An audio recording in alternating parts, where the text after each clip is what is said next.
Muito bom dia a todos, ao terceiro dia de Febraban Tech e de Arena Fintech. Hoje a gente começa falando aqui às 10 horas sobre os avanços e conquistas do ecossistema fintech brasileiro. A gente teve muitas inovações acontecendo, os últimos anos foram realmente transformacionais para a indústria financeira. E o que a gente vai basicamente discutir aqui com diferentes perspectivas, desde fintechs a especialistas, a instituições também financeiras mais tradicionais, projetos, o caso da Bits, que é uma fintech do Banco Bradesco, é um pouco de tudo que aconteceu, um apanhado, e olhar um pouco para o futuro do que a gente tem de perspectivas baseado no que a gente já tem de infraestrutura que está sendo montada, e, enfim, de apontamentos que já estão sendo dados nos dias de hoje para a gente, tá bom?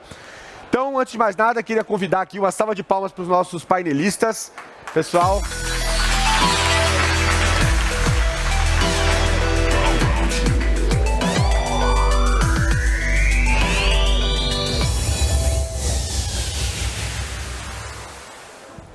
Bom, muitíssimo obrigado pela participação de vocês.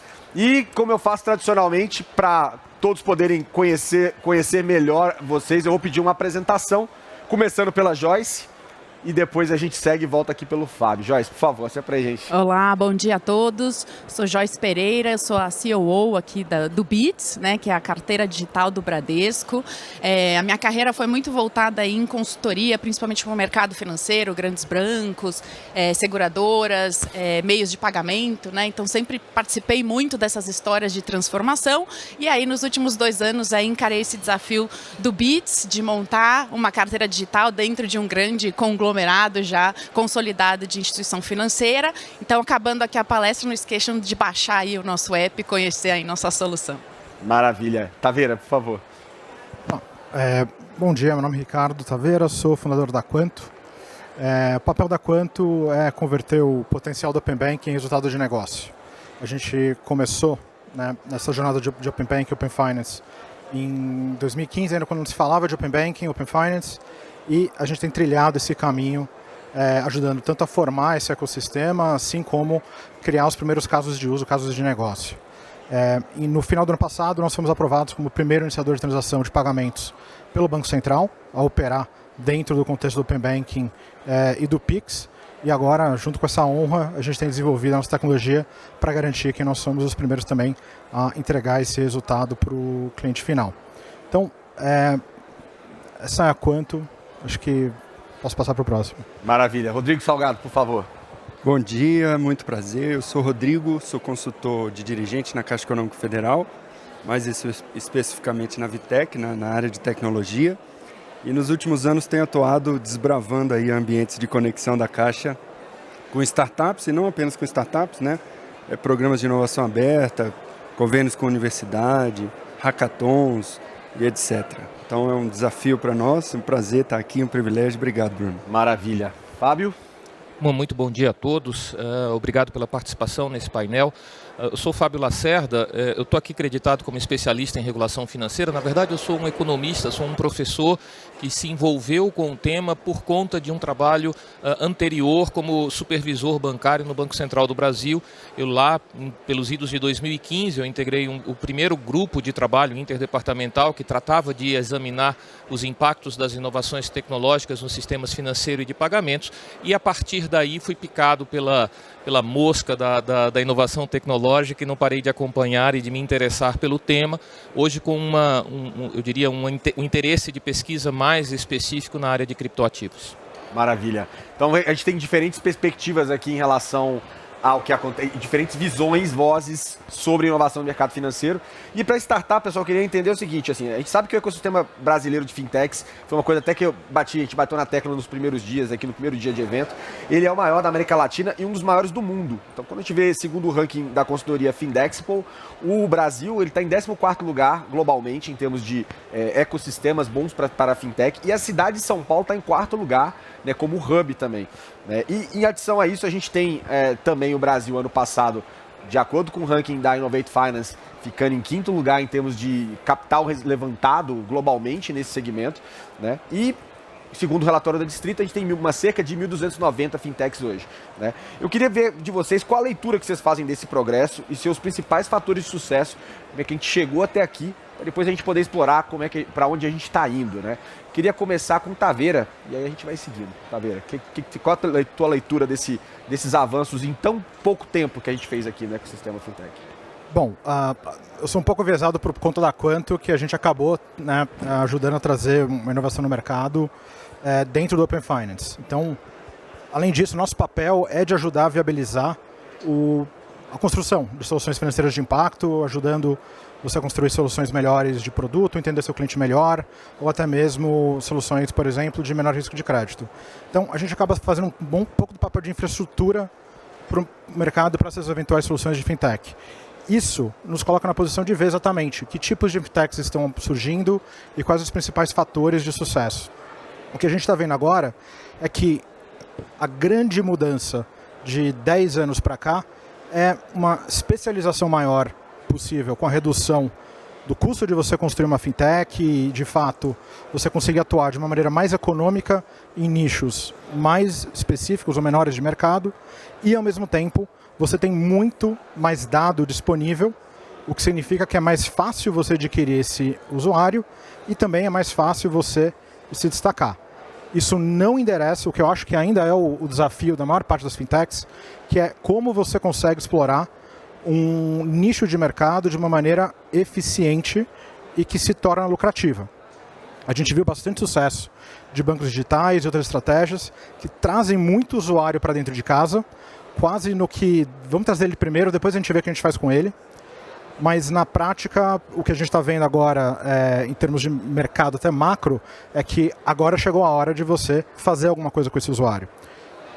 Pode parecer um cenário muito pessimista, mas a gente nunca teve, neste momento, a habilidade, por exemplo, de você agregar tantos produtos financeiros de fontes diferentes para atender esse cliente que você tem como relacionamento primário.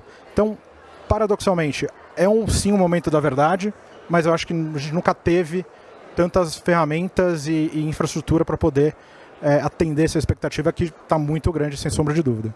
Bacana, muito boa perspectiva. E Joyce, o que você tem aí também de leitura desse cenário? Eu acho que o próprio sistema de regulamentação apoiou também muito o surgimento de fintechs, falando das financeiras, né, com contas de pagamento, sociedade direta de crédito, as CEPs. Então, acho que isso fomentou também a criação, principalmente por causa dos gaps de solução que o mercado tinha, né? O Brasil, é uma população altamente desbancarizada, então não tinha acesso a entrar nesse sistema financeiro. Então, essas fintechs vieram muito para facilitar essa entrada e dar oportunidade para que boa parte da população aí consiga ter acesso e participe de todos esses produtos, né? Acho que isso é um tema aí também que ajudou essa fomentação de fintechs. Legal. Fábio, tua leitura aí, que viu de um pouco de cadeira isso aí do antes e depois. E assim, eu vejo que são alguns fatores, né? O primeiro deles eu acho que é o mérito do empreendedor brasileiro. Isso é sem sombra de dúvida. Eu me lembro que lá atrás, quando eu comecei a interagir com o ecossistema de fintechs, eu até dava risada de alguns garotos assim, meio imberbes ainda, dizendo: meu projeto é desbancar o Bradesco e comprar o Bradesco daqui a alguns anos. Os caras eram meio assim, viajantes na maionese, mas extremamente conscientes do seu papel e daquilo que eles queriam e daquilo que eles queriam entregar. Então você tem um empreendedor extremamente interessado em fazer acontecer, você tem um ambiente macroeconômico em que havia sim espaço para esses novos entrantes, havia sim uma população desbancarizada ou subbancarizada, mal atendida pelo sistema bancário, que era absolutamente gigantesca. E cá entre nós, quando a gente vê o sucesso do Pix hoje em dia, ele não nasceu com o Pix, ele nasceu com o processo de inclusão financeira que vem com instituições de pagamento, com bancos digitais, etc. Isso está na base do sucesso do Pix que a gente tem hoje. Então você tem esse contingente de bons empreendedores, um mercado que tinha espaço para que eles entregassem algo novo.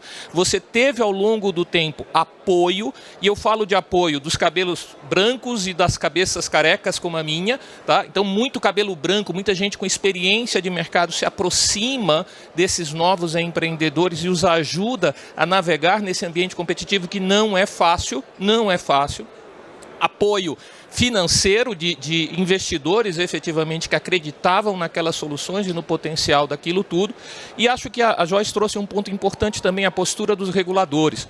Eu costumo dizer que o regulador aprendeu com o Louro José, o falecido da Ana Maria Braga, porque ele dizia, se você não pode ajudar, atrapalhe, porque o importante é participar. Né? Então o regulador brasileiro entendeu o seguinte, não, eu não preciso participar atrapalhando. Quando eu não puder ajudar, eu vou ficar sem fazer nada.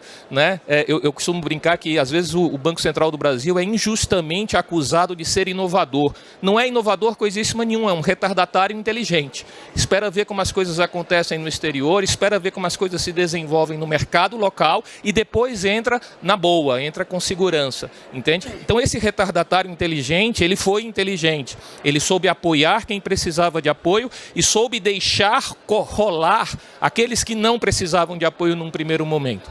Eu brinco que antes de vir Sandbox, você levou as crianças para a praia e disse podem brincar à vontade, que foi exatamente a regulação de instituições de pagamento, que disse vocês não precisam de autorização se vocês forem pequenininhas. Inovem, brinquem, tragam coisas para o mercado, cresçam e se for preciso desapareçam. Né? E lá na frente a gente conversa. E agora a gente está conversando, agora o Banco Central efetivamente tem todo um cronograma para trazer todas essas instituições de pagamento para o ambiente regulado.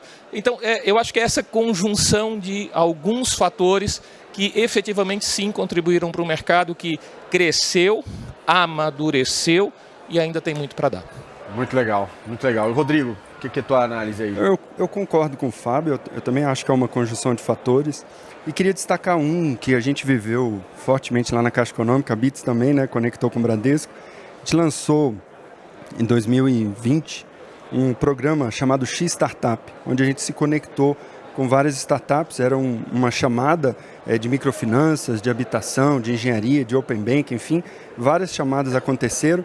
E eu acho que essa integração entre atores do mercado, essa conexão que aconteceu nos últimos anos, fez muito bem, sabe, para a economia e para esse mercado de inovação. É impossível você ser bom em tudo. E quando a gente se conecta, a gente evolui, né? A gente cresce, a gente dá saltos de competitividade. E foi o caso da Caixa, a gente lançou, por exemplo, o primeiro feirão digital de habitação. Então a gente lançou com uma startup, era a startup chamada Imóvel, e a gente fez numa velocidade muito grande. A gente teve um resultado muito expressivo e ganhou prêmio de usabilidade com essa parceria com essa startup. Foi o prêmio Transformation Bank em 2011. Na ocasião, a gente prospectou 80 milhões de clientes. A gente efetivou 2,5 bi de crédito habitacional. Então, no momento ali do evento, a gente fechou 17 mil processos habitacionais. Então, assim, a gente teve um resultado expressivo num tempo recorde, numa experiência que foi premiada.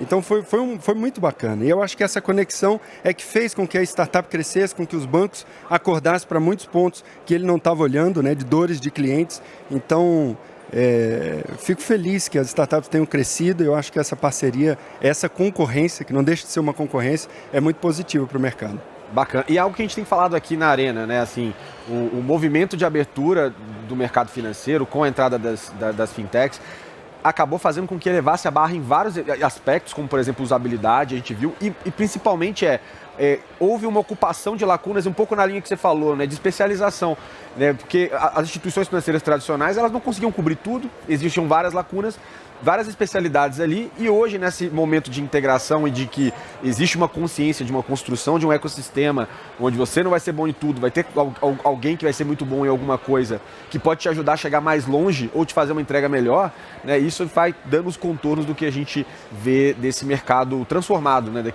desde então, né, dessa conjunção de fatores.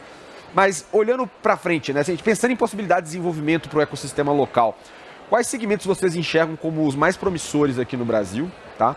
E vocês acreditam que as fintechs brasileiras poderão ter destaque global em alguma área específica?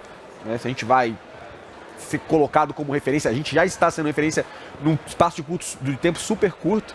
É bom lembrar, pessoal, que quando a gente olha antes ali de 2018, os investimentos, até em escala de investimento no setor, eram muito pequenos. A gente ainda estava engatinhando. A América Latina não estava tão no radar, né? Ele entrou no radar. Agora a gente está passando uma conjuntura macro e global ruim, mas isso não tira aí o fato de que a gente conseguiu ser enxergado como um lugar promissor pelas coisas que estão acontecendo. Mas eu queria saber de vocês, né, qual que é a... Vamos começar aí pela Joyce. O que você pensa aí de possibilidade de desenvolvimento para cá e se tem alguma área que a gente vai se destacar? Eu acho que aí, Fábio, é um pouco do que a gente falou, né? Acho que a gente tem, a gente já está trabalhando bem avançado nos sistemas quando a gente fala aí do Open Banking, né? Que traz uma série de oportunidades para a gente agregar vários tipos de segmento aqui, né? Acho que uma coisa que a gente fala muito é embedar o serviço financeiro em diversos outros tipos de experiência e jornada. Então, acho que isso a gente vem aprendendo e vem entregando aí muito rápido aí várias soluções nisso. Obviamente, aí o Pix também trouxe uma outra dinâmica que a gente vem acompanhando, então isso vem transformando todo o mercado de meios de pagamento, a forma que a gente transaciona o dinheiro e muito mais a vir pela frente, né? Então acho que a gente tem uma série de coisas aí e que as fintechs estão trazendo e estão trabalhando com isso, né? Então eu acho que a gente tem sim como despontar e o próprio cripto, né? O Banco Central vem falando do real digital, então assim, acho que a gente está bem avançado, que isso vai facilitar com que as nossas fintechs, a gente consiga mais ágil, de forma ágil, entrar nesse mercado e conseguir desenvolver esse tipo de solução, né? Então, eu vejo muito que os segmentos que vão despontar esses são os de agregadores, né? Então, essa junção aí de N soluções e de N mercados que vão despontar. E aí, eu acho que o Brasil está sempre aí, a gente sempre consegue despontar em determinados pontos. A gente já tem aí grandes bancos digitais aí no mundo e conseguindo abrir em outros mercados. Então, eu acho que essa é uma oportunidade para a gente aí. Bacana. Taveira, qual que é o teu take aí em relação a setores promissores? Assim, obviamente tem uma sardinha para ser puxada para tua área aí, né? Mas se a gente entende que existe algum setor, segmento específico dentro do mundo fintech onde a gente vai ser referência global lá fora? Olha, só para ser consistente, a gente sempre falou na Quanto que a gente entendia que o Open Finance era o começo do desacoplamento de canal e produto.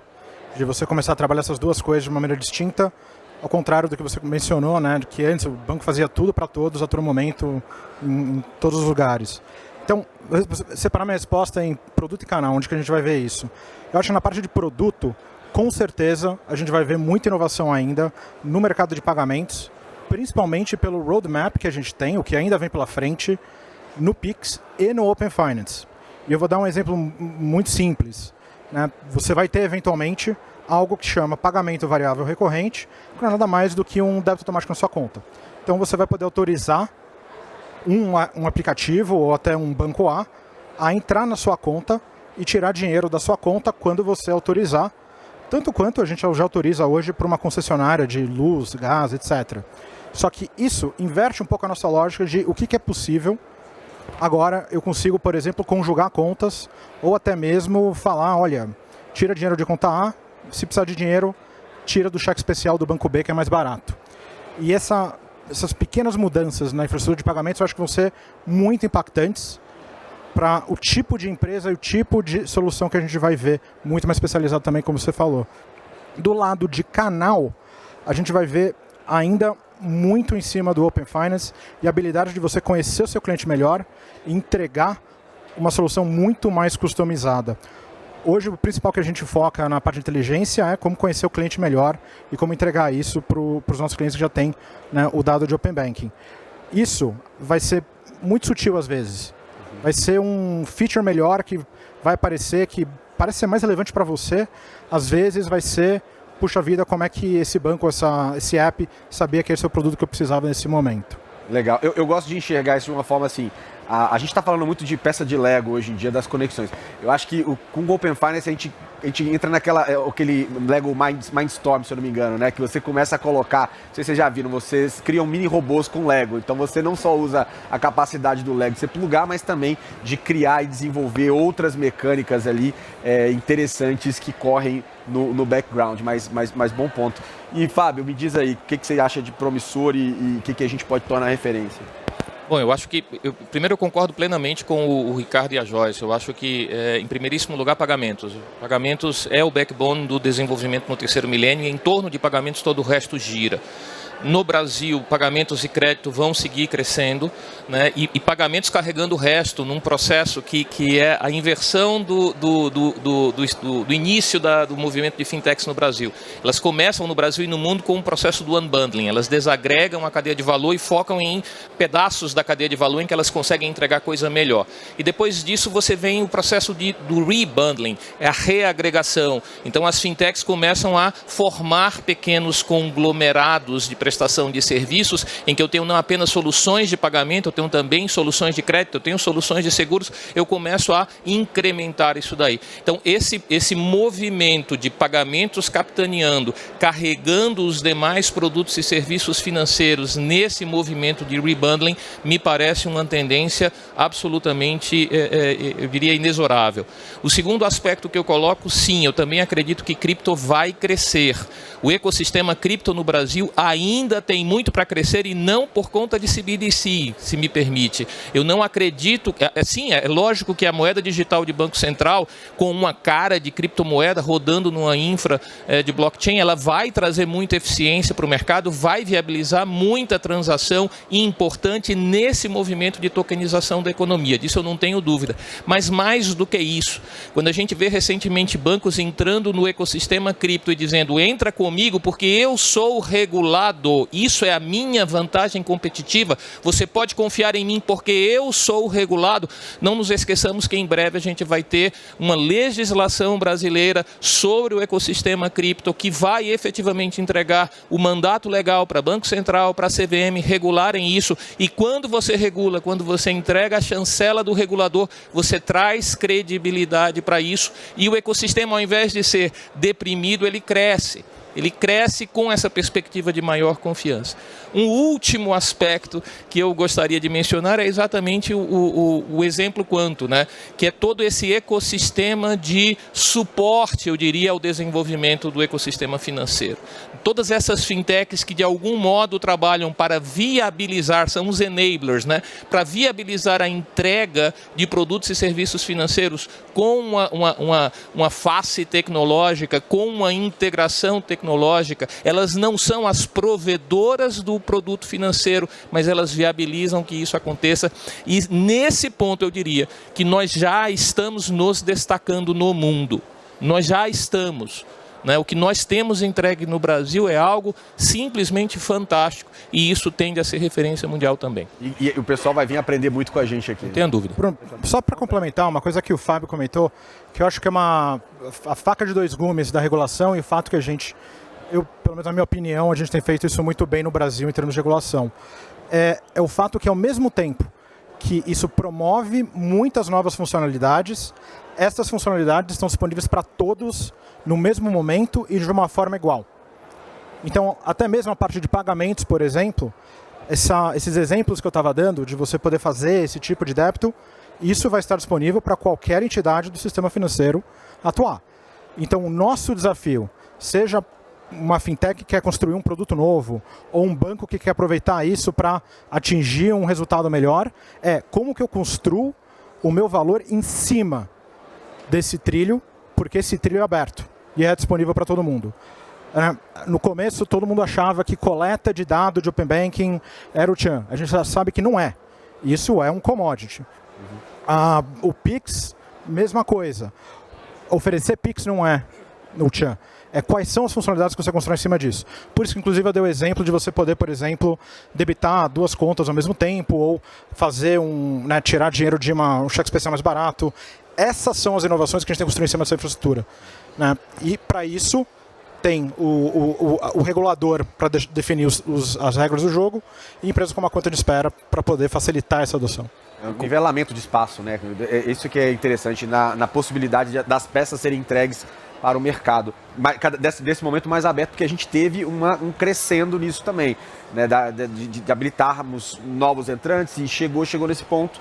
Tanto que para virar uma instituição de iniciação de pagamento, a gente sabe que você pode aplicar, mesmo sendo uma Big Tech, como a gente tem uma Big Tech, que de fato é o Facebook, que conseguiu aplicar, ainda não está rodando, mas abre caminhos, né? Mas diga lá, Rodrigo. Complementando aqui o que o Ricardo trouxe, eu vejo que essas soluções elas estão disponíveis para todos no B2B. Ou seja, quando você vê a quantidade de tecnologias que estão sendo apresentadas em todos os painéis aqui, há uma massa da população muito grande que não tem acesso a essa tecnologia. Ou seja, no B2C, a gente ainda precisa, tem um processo de evolução, e lá dentro do banco a gente está viveu uma inclusão bancária e digital forte agora com a pandemia, ou seja, 38 milhões de invisíveis, né, pessoas que não tinham acesso nenhum a essa tecnologia. Então a gente encontrou pessoas... Com Caixa Tem, né? Até fazendo com Caixa Tem. Exato, é importante dizer. Então a gente encontrou pessoas que não sabiam o que era crédito. Né? É uma realidade da população que não tem acesso e que eu acho, assim, você falou de mercados promissores, né? Esse mercado da inclusão social e digital, eu acho que a gente precisa das fintechs para fazer uma disrupção no mercado financeiro, porque os produtos do mercado financeiro, eles não foram construídos para esse público. Quando você pensa na baixa renda, por exemplo, são pessoas autônomas, são pessoas que não têm uma recorrência de renda. Mas você olha para os produtos financeiros, você vê o cartão de crédito, por exemplo, você paga o cartão de crédito mensalmente, né, a cada 30 dias. Crédito, mesma coisa. Ou seja, não foi pensado no autônomo, naquele cara que está fazendo bico, ou que é pintor e que recebe, não tem uma recorrência no recebimento. Então, a gente tem um espaço ainda, o gap, por mais que a Caixa tem trabalhado nisso, então a gente lançou agora o Microfinanças, o Caixa Tem, não sei se vocês já baixaram, já conhecem, mas é um aplicativo que foi focado neste público, pensando na conversação. Então, quando você entra ali nas funcionalidades, você consegue escutar o que você tem que fazer para poder enxergar o teu extrato. Então, é factível até para o analfabeto, né? Não só o digital. Então, o que a gente tem visto lá dentro do banco é um gap ainda muito grande dessas tecnologias para uma massa da população que não tem acesso, que é o cliente, e que eu creio que as fintechs podem ajudar, pensando em produtos financeiros na vida dessas pessoas, na realidade dessas pessoas. A gente já é referência no mundo nessa questão de inclusão bancária e social. Inclusive, a filha do Mandela falou ontem na palestra dela que o Brasil podia exportar, podia ensinar os outros países. Então, nós, sem dúvida nenhuma, já somos referência. Mas ainda há um gap e ainda há um espaço muito grande para a gente crescer nessa área. Sem dúvida. A gente citou o caso do Caixa Tem aqui em painéis anteriores. 113 milhões, se eu não me engano, de contas abertas e 38 milhões que não tinham acesso, eram invisíveis, que vieram, então, assim, do ponto de vista de quem, olhando para o mercado, né, assim, são 38 milhões de pessoas que descobriram finanças digitais, serviços financeiros digitais. Falta o gap de encontrar um produto certo para eles, interfaces que também façam sentido, né, mas, Bruno, sem dúvida, é um sucesso. Tem uma história lá dentro da Caixa, pouca gente sabe. Eu não sei se o diretor Eduardo Scherer está aqui, mas eu lembro uma vez, antes, quando a gente estava pensando no Caixa Tem, ainda era naquele período de experimentação, e aí ele falou para o time de desenvolvimento assim, cara, a gente precisa construir um aplicativo que rode em qualquer celular. Uhum. Inclusive naqueles celulares muito ruins. Uhum. Que não tem memória, tipo da nossa avó, do meu sogro é assim, né? Bate uma foto, tem que apagar a memória para poder baixar a foto. Então, tem que rodar nesse celular. Então, a gente começou a pensar no aplicativo e o aplicativo, por muito tempo, ele foi o mais leve do mercado e ele continua sendo muito leve. Então, é isso. É produtos, de fato, que acessem a população do Brasil, porque a gente tem vários países no mesmo país. É isso aí, sem dúvida. Ótima leitura. E, pessoal, pensando um pouco do caminho inverso, né? A gente falou do que é promissor, né? Quais subsegmentos ou modelos de negócio que vocês entendem que vão perder força daqui por diante? Ou seja, o hype vai abaixar, talvez colocou-se muita energia e o mercado entendeu que talvez aquilo não seja tão bacana quanto parecia, né? Vou começar com o Taveira aí, Taveira, se você tem alguma leitura nesse sentido. Eu acho que a resposta a essa pergunta sempre é um desafio de como você empacota a solução, mas os elementos em si fazem muito sentido. Então, o exemplo que eu dou é hoje um segmento que chamam de Buy Now Pay Later, que, né, para o brasileiro sempre tem a crítica de que isso já existe no Brasil faz muito tempo, parcelado, etc. Mas que na prática, ainda que o Buy Now Pay Later a gente pode ver uma deflação, como a gente viu, por exemplo, lá fora, vide o original disso, o Klarna, que perdeu muito valor de mercado. Na prática, o que a gente está falando é consumo de crédito no momento do consumo, no momento da necessidade. E se você pensa dessa maneira, Bom, na verdade, eu posso ter 30 maneiras diferentes de consumir esse produto ou esse crédito e simplesmente tem pacotes ou maneiras diferentes de você empacotar isso.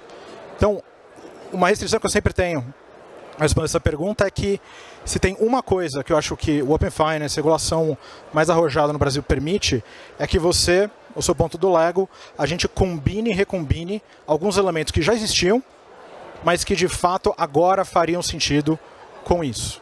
Sim. O Open Finance acho que ajuda isso muito, na medida que você reduz a barreira de adoção, mais fácil compartilhar o dado, o documento de informação. Mas mesmo isso tem ainda muito trabalho para ser feito. Por quê? Porque mesmo se eu quiser contratar um crédito no checkout de varejista, eu não quero contratar esse crédito de um cara que por acaso está com um botão ali. Eu quero facilmente poder comparar crédito e vamos ver quem que me dá a melhor opção.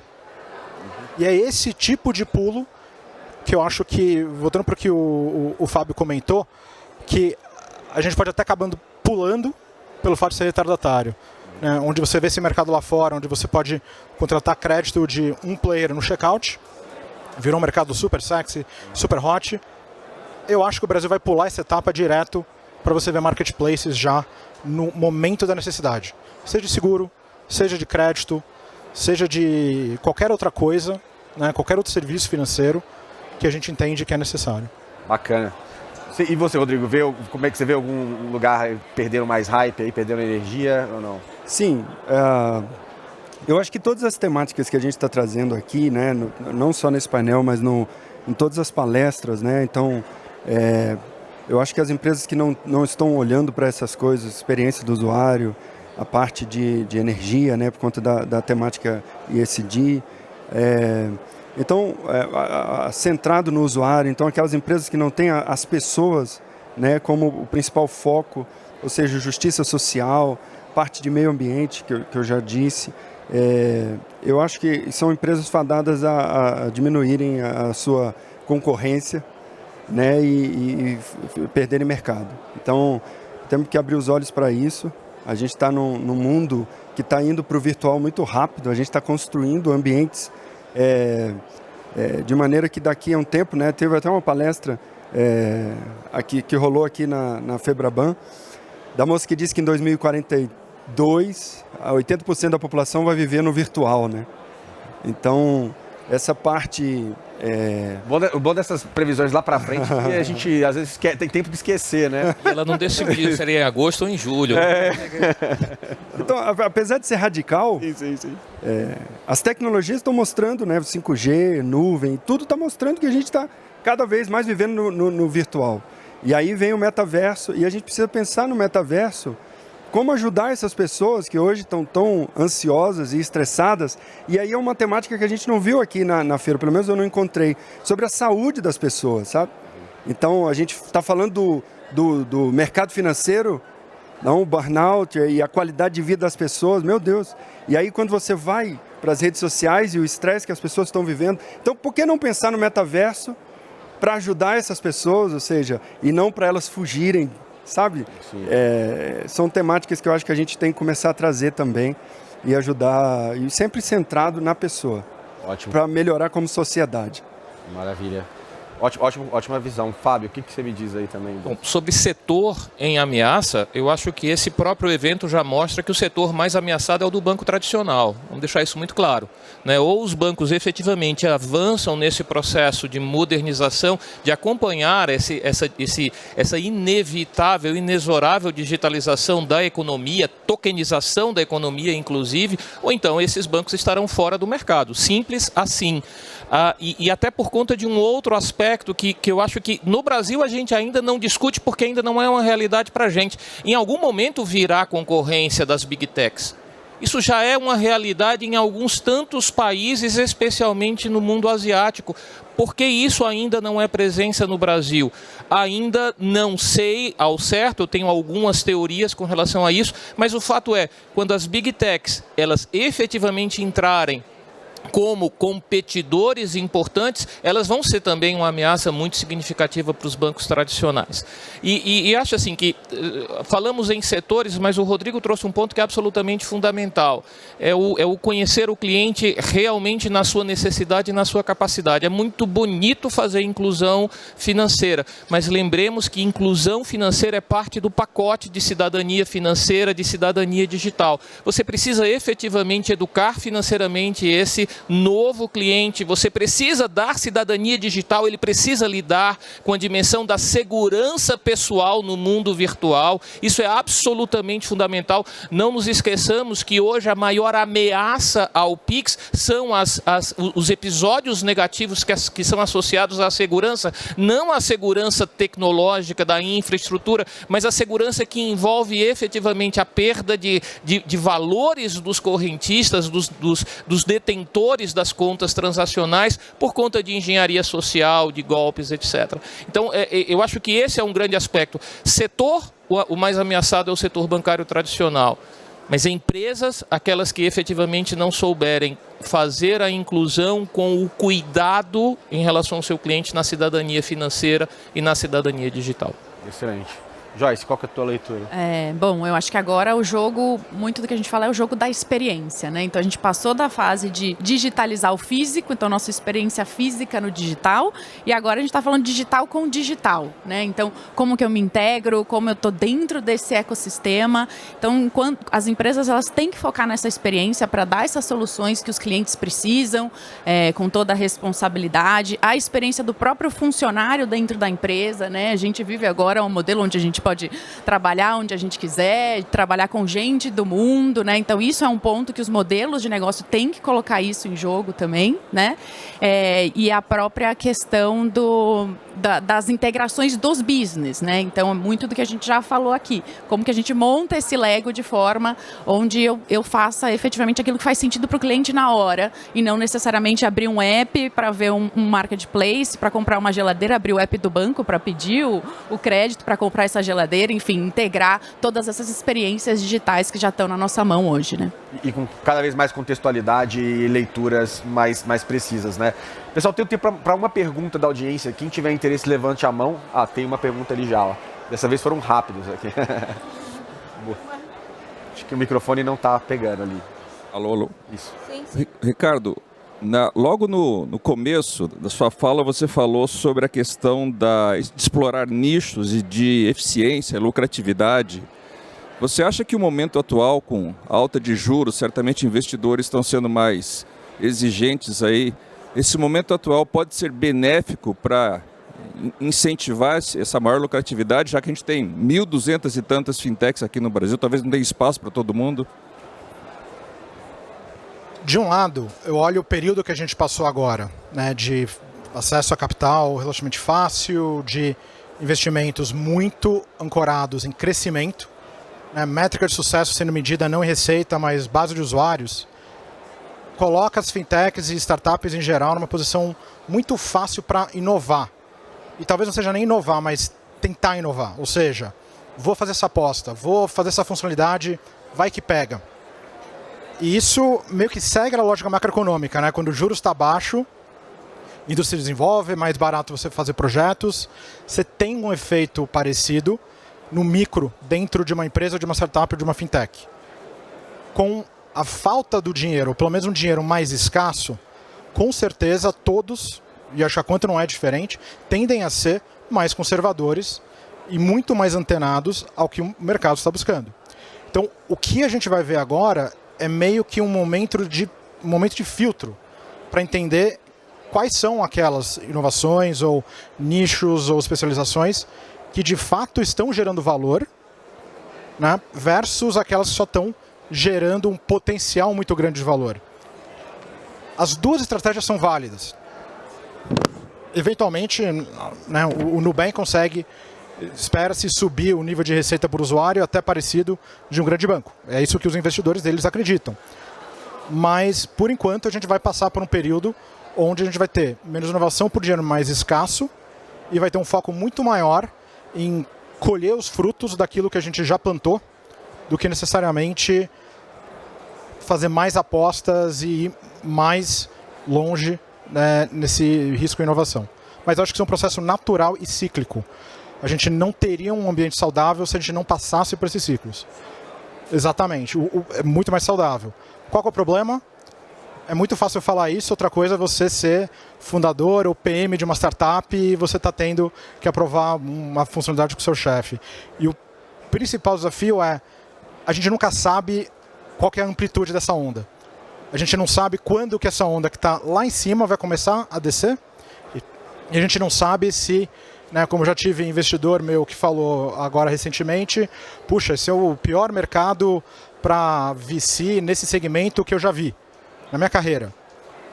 Aí eu lembrei para ele, mas você falou isso para a mesma coisa para mim 2 anos atrás, no meio da pandemia.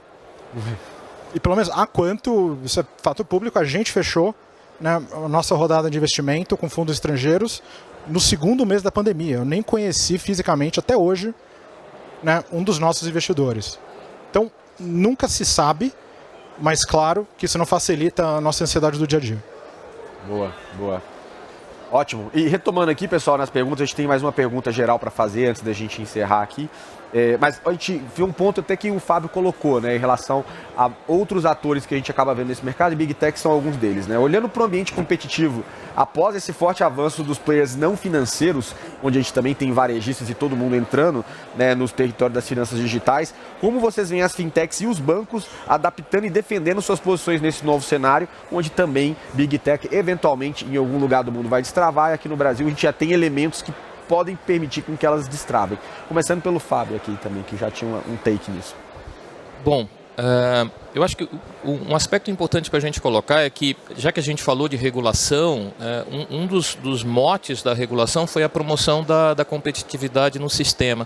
Meio naquela lógica de eu faço ações regulatórias para tentar reduzir o impacto da inadimplência, o impacto das despesas administrativas sobre o spread bancário, mas se eu simplesmente fizer isso sem aumentar a competição no sistema, todos esses ganhos associados à redução de inadimplência, etc., vão ser transformados em margem. Então, a ideia do regulador financeiro no Brasil é incentivar a competição para deprimir, para pressionar as margens para baixo, né? Isso é um aspecto importante. Então, nessa perspectiva, o regulador abre as portas para os novos entrantes, sejam eles quais forem, né? Obviamente respeitando os critérios de reputação, de capacidade financeira, de expertise, etc. Mas você tem aí, inclusive nesse conceito do Embedded Finance, que a Joyce já comentou, passos muito importantes do e-commerce brasileiro no segmento, no ecossistema. Eu gosto sempre de citar, eu estava no Banco Central aqui em São Paulo e fui uma das primeiras vezes que eu saí para ir falar sobre o projeto de Open Banking, que ainda era projeto, foi no comitê de e-commerce da FEComércio. Né? E hoje eu faço parte de um conselho consultivo da Associação Comercial de São Paulo, ajudando na área de pagamentos a destravar, que o setor de varejo em São Paulo efetivamente tenha um sistema de pagamentos mais fácil, mais seguro, mais barato. De novo, é a dimensão da competição estimulada vindo de todos os setores. Esse é, na minha avaliação, um aspecto importantíssimo a ser considerado. Bacana. Joyce? Bom, acho que o BITS é um exemplo vivo de que as grandes instituições estão fazendo, né? O próprio Bradesco aí montou e estamos aí, o BITS, a carteira digital, então é uma estrutura mais leve, ela é mais ágil, então obviamente a gente se utiliza, né, de toda a estrutura que o Bradesco tem, mas isso faz com que a gente consiga inovar e ter um ciclo muito mais ágil de um novo produto, de novas funcionalidades, né? Então, acho que não só o Bradesco, a gente viu isso no Itaú, a gente viu isso na Caixa, enfim, com várias grandes instituições tentando hackear a sua própria cultura e tentar ter as suas células de agilidade e sempre também em conjunto com as próprias fintechs, com os grandes hubs aí de inovação, o Cubo, o Habitat, etc. Que acho que isso é um caminho, um pouco do que a gente falou, né? O banco antes achava que sabia fazer tudo e agora ela precisa dessas peças de Lego que estão aí na mão de muita fintech para ajudar ela a se integrar nesse novo ecossistema que está sendo formado, né? Então acho que isso apoia também as fintechs aí a se manter no mercado. A gente tem uma abertura de competição, mas a gente tem uma nova visão de colaboração, né? Então também acho que corrobora, né? Taveira, o que você me diz? Rapidamente eu só retomaria o tema de desacoplamento de canal produto, que eu já comentei, mas uma coisa para a gente pensar é que eu falei sobre isso no mercado em geral, mas isso também vale dentro dos bancos. Ou seja, que dentro dos bancos, uma área de produto agora tem a liberdade, até por vias de competição, de distribuir o seu produto no canal de terceiros, inclusive de canais concorrentes. E se eu sou o dono do canal, né, se eu sou o Bits, eu tenho que ter a possibilidade de trazer produtos de terceiros, porque pode ser o produto que o cliente quer. E o principal agora é manter a atenção do cliente. Ainda há necessidade de construir infraestrutura para você fazer essas conexões, né? A Quanto está trabalhando em cima disso nos últimos 6 meses, mas também tem um papel de uma própria mudança de atitude dentro dos bancos, e isso acontece em graus diferentes, de poder, de fato, viabilizar isso. Mas eu acho que o próprio investimento conjunto do Itaú e do Bradesco na Quanto é um forte sinalizador disso. E tem uma visão, cultura interna, né? Isso é um caminho meio que sem volta, né? A gente vai ter que ver isso. Rodrigo, o que você me disse? Eu acho que a experiência do cliente nesse novo mercado vai se aproximando cada vez mais. É o caso do Pix, por exemplo, em que todo mundo tem uma experiência igual, né? Então a gente subiu a barra, a gente nivelou. Eu acho que no mundo digital isso vai acontecer cada vez mais, como aconteceu, por exemplo, no iFood, na questão dos restaurantes, né? Então é o iFood do crédito, né? O iFood do financeiro. Então, olhando por esse lado, com a experiência igual, né, a comoditização, né, não sei se isso acontecerá, mas parece que a gente está caminhando para isso. A gente vê que a experiência sobe e aí o que vai diferenciar é a taxa, o que vai diferenciar é um produto diferente de fato, criado, inexistente.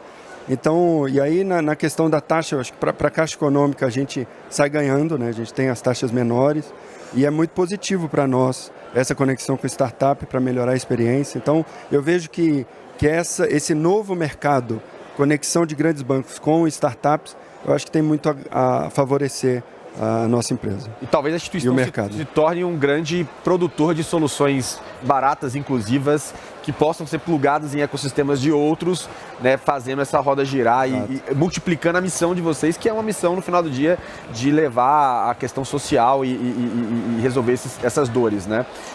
Pessoal, a gente está chegando no final. O que eu sempre peço aqui é uma frase, um pensamento final, uma semente para vocês plantarem aqui no público, fazendo uma síntese do que vocês acham que é uma mensagem que o público precisa ouvir. Vamos começar daqui para lá. Fábio, por favor. Na hora mais complicada você me coloca para começar. Mas todo mundo, né? Todo mundo vai ter que deixar a sua mensagem aqui. Eu acho que essa última pergunta foi muito interessante nessa perspectiva da coopetição, que é a mistura entre cooperação e competição. Efetivamente teremos um mercado cada vez mais competitivo e que cada vez mais demandará a cooperação entre incumbentes e novos entrantes, sempre focando naquilo que foi talvez a mensagem principal que as fintechs trouxeram para o mercado brasileiro: Customer Centricity, a centralidade no cliente. Isso. Maravilha. Joyce? Bom, acho que a gente falou aqui, né, diversos pontos, a gente falou bastante de experiência e de integrações e ecossistema, mas acho que um ponto que a gente também falou, mas eu acho que tem que ficar, que é a preocupação, né, a responsabilidade que a gente tem aqui de trazer produtos para esses clientes, principalmente aí para a população brasileira, que a maioria está entrando agora nesse sistema financeiro. Então acho que a gente tem aí uma responsabilidade de educação financeira, né, de ajudá-los a prosperar efetivamente e não só produto por produto para monetizar aí no final do dia, né? Ótimo. Taveira? Eu tenho muito orgulho do trabalho que todo mundo tem feito nos últimos anos de regulação e construção do ambiente do Open Finance, e eu ainda acho que o Open Finance é só o começo. Uma infraestrutura muito poderosa para a construção de inovação. Mas acho que a mensagem que eu terminaria é que toda inovação começa com a ação de um indivíduo. Ótimo. Muito bom. Rodrigão? Eu acho que o que a gente precisa pensar para o futuro é trabalhar a suficiência da cadeia produtiva. Então, quando você olha a pessoa na cadeia que ela está produzindo, o catador de lixo e etc., a gente precisa trabalhar para que essas pessoas sejam cada vez mais suficientes, ou seja, pensando na pessoa, ou seja, o que a gente está fazendo para distribuir melhor tudo que está sendo produzido no país. Acho que é esse o ponto. Maravilha. Salva de palmas para os nossos painelistas. Muito obrigado, uma ótima mensagem sobre o futuro do ecossistema fintech.